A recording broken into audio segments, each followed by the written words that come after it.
Mercredi 15 février 2023, à l'un de ses plus petits. nous vous accueillons de nouveau sur votre chaîne, l'aventure dans la parole. Quel que soit le pays, La ville, le village le quartier, ou la rue où vous vous trouvez, nous nous réjouissons avec vous.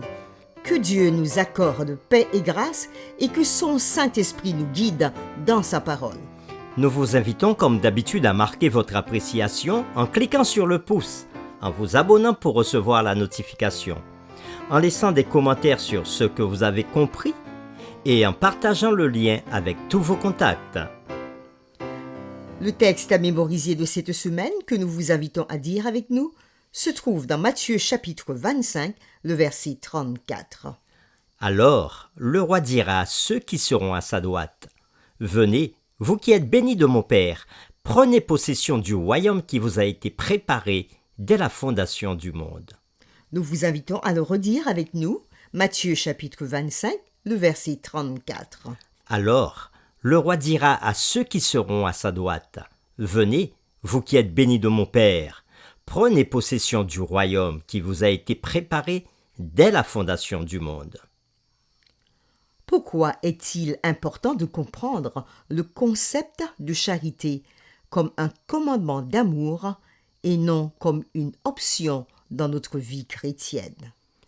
Pourquoi ne pourrions-nous pas prétendre devant Dieu que nous ne connaissions pas l'étendue de notre obligation envers les pauvres et les nécessiteux? En vérité, toutes les fois que vous l'avez fait à l'un des plus petits, c'est à moi que vous l'avez fait, c'est à moi que vous l'avez fait, c'est à moi que vous l'avez fait. Les réflexions de cette semaine nous aideront à répondre à ces questions et aujourd'hui, nous le ferons avec la séquence. Zachée.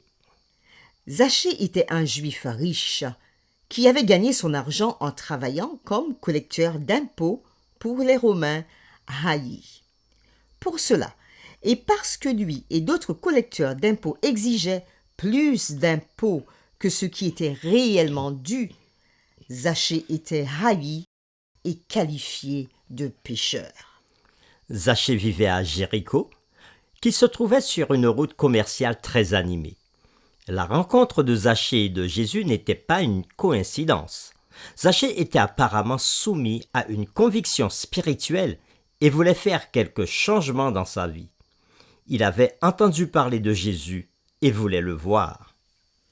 La nouvelle a dû courir que le groupe avec lequel Jésus voyageait arriverait à Jéricho ce jour-là. Jésus avait besoin de passer par Jéricho depuis la Galilée lors de son dernier voyage à Jérusalem. Zachée et Jésus, une rencontre. Une histoire. Dans les premières paroles de Christ à Zachée, Ces premières paroles révélaient qu'avant même d'entrer dans la ville, Jésus savait tout de Zachée. lisons ensemble Luc chapitre 19, versets 1 à 10. Quelle différence y a-t-il entre l'expérience de cet homme riche avec Jésus et celle du jeune riche dirigeant vu dans la séquence précédente? Pour cela, relisons d'abord le récit du jeune riche dans Matthieu chapitre 19, versets 16 à 22. Et voici, un homme s'approcha et dit à Jésus. « Maître, que dois-je faire de bon pour avoir la vie éternelle ?» Il lui répondit. Pourquoi m'interroges-tu sur ce qui est bon? Un seul est le bon. Si tu veux entrer dans la vie, observe les commandements. Lesquels? Lui dit-il. Et Jésus répondit. Tu ne tueras point. Tu ne commettras point d'adultère. Tu ne déroberas point. Tu ne diras point de faux témoignages. Honore ton père et ta mère. Et tu aimeras ton prochain comme toi-même. Le jeune homme lui dit. J'ai observé toutes ces choses. Que me manque-t-il encore? Jésus lui dit. Si tu veux être parfait, va, vends ce que tu possèdes, donne-le aux pauvres, et tu auras un trésor dans le ciel. Puis viens et suis-moi. Après avoir entendu ces paroles, le jeune homme s'en alla tout triste, car il avait de grands biens. Lisons maintenant le récit de Zachée dans Luc chapitre 19, versets 1 à 10. Jésus étant entré dans Jéricho, traversait la ville. Et voici, un homme riche, appelé Zachée, chef des publicains, cherchait à voir qui était Jésus. Mais il n'y pouvait pas y parvenir à cause de la foule, car il était de petite taille. Il courut en avant et monta sur un sycomore pour le voir, parce qu'il devait passer par là. Lorsque Jésus fut arrivé à cet endroit, il leva les yeux et lui dit : Zachée, hâte-toi de descendre, car il faut que je demeure aujourd'hui dans ta maison. Zachée se hâta de descendre et le reçut avec joie. Voyant cela, tous murmurèrent et disaient : Il est allé loger chez un homme pécheur. Mais Zachée, se tenant devant le Seigneur, lui dit : Voici, Seigneur, je donne aux pauvres la moitié de mes biens. Et si j'ai fait tort de quelque chose à quelqu'un, je lui rends le quadruple. Jésus lui dit : Le salut est entré aujourd'hui dans cette maison, parce que celui-ci est aussi un fils d'Abraham. Car le Fils de l'homme est venu chercher et sauver ceux qui étaient perdus. Après lecture de Matthieu chapitre 19 versets 16 à 22 sur le récit du jeune homme riche et de Luc 19 versets 1 à 10 sur le récit de Zachée, nous répondons à la question suivante. Quelle différence y a-t-il entre l'expérience de cet homme riche Zachée avec Jésus et celle du jeune riche dirigeant vu dans la séquence précédente? Zachée et le jeune riche avaient des choses en commun.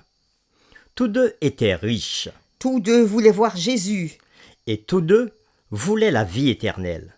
mais les similitudes s'arrêtent là. Remarquez que lorsque Zachée avait dit qu'il donnerait la moitié de ses biens aux pauvres, Jésus accepta ce geste comme l'expression d'une véritable expérience de conversion. il ne lui avait pas dit « Désolé Zach, mais comme dans le cas du jeune dirigeant riche, c'est tout ou rien. La moitié ne ferait pas l'affaire. » Pourquoi? Très probablement, parce que bien que Zachée aimait sûrement sa richesse, il n'en avait pas fait son Dieu, comme c'était le cas du jeune homme riche. En fait, bien que nous ne sachions pas ce que Jésus lui avait spécifiquement dit, Zachée était le premier à parler du fait de donner de l'argent aux pauvres. En revanche, Jésus avait eu à dire spécifiquement au jeune homme riche de tout abandonner, sinon cela le détruirait. Bien sûr que Zachée, comme toute personne riche, devait faire attention aux dangers de la richesse. Il semblait l'avoir mieux contrôlé que le jeune homme riche. Pour terminer, nous vous invitons à méditer sur ce texte de l'auteur Ellen G. White tiré du livre Jésus-Christ à la page 548. Elle dit ceci. Quand le jeune homme riche s'était détourné de Jésus, les disciples s'étaient étonnés en entendant dire au maître qu'il est difficile à ceux qui ont de la fortune d'entrer dans le royaume de Dieu. Ils s'étaient dit les uns aux autres. Alors, qui peut être sauvé? Ils assistaient maintenant à la démonstration de la vérité exprimée par Jésus. Ce qui est impossible aux hommes est possible à Dieu. Il leur était donné de voir que par la grâce de Dieu, un homme riche peut entrer dans le royaume. Prions ensemble. Dieu de toute miséricorde, nous nous adressons à toi dans cette prière afin de te demander de nous accorder ta grâce. Lorsque nous voyons l'histoire de Zachée, nous comprenons que tu fais grâce à ceux qui reconnaissent leurs erreurs et qui se tournent vers toi pour te demander pardon. La vie de Zachée semblait être perdue, mais ayant pris conscience de son état, cet homme a recherché auprès de Jésus la solution à sa situation. Il a abandonné ses richesses en les mettant à disposition aux pauvres pour suivre Jésus. Il a choisi de faire le contraire du jeune homme riche qui semblait être déjà sauvé, mais qui, en fait, avait tout perdu. Seigneur, aide-nous à suivre l'exemple de Zachée en partageant avec ceux qui sont dans le besoin ce que tu nous donnes chaque jour, toutes les richesses, toutes les bénédictions que nous recevons de toi. Donne-nous une main ouverte pour ceux qui sont dans la souffrance et aide-nous jour après jour à être fidèles à ce que tu nous demandes en partageant. Merci Seigneur d'écouter notre prière, car nous t'avons prié au nom de Jésus. Amen.